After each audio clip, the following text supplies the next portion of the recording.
C'è tanta gente, quindi penso che aspetterò i prossimi giorni.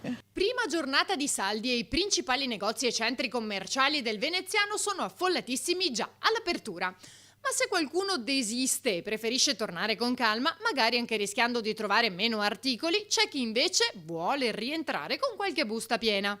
Io ho preso 2 magliette qui in negozio, qualche bermuda, qualche pantalone corto e diciamo che si risparmia abbastanza, anche 3 volte sul prezzo iniziale.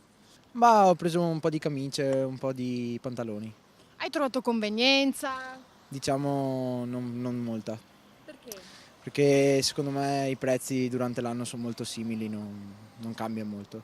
Scarpe, magliette, solite robe. Ha trovato convenienza? Sì, sì, sì, sì. Tipo?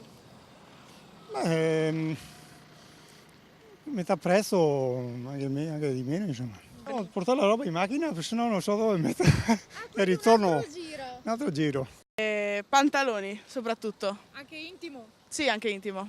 Quindi, pensi di fare un altro giro, di tornare o sono finiti qui gli acquisti con i soldi? No, sono finiti qui, sì. Più o meno che cifra hai speso? 75 euro. Cifre sotto i 100 euro per molti, soprattutto a causa dell'aumento delle bollette scattato il 1° luglio. Ogni anno aumentano, e il gas, e la luce, e l'acqua. E sempre in questa stagione. In questo periodo c'è l'aumento del gas, l'aumento della luce, senza guardare altre cose che non le vedi ma le trovi quando vai a acquistare. Quello è quello che influisce di più su tutto l'andamento della famiglia alla fine anno.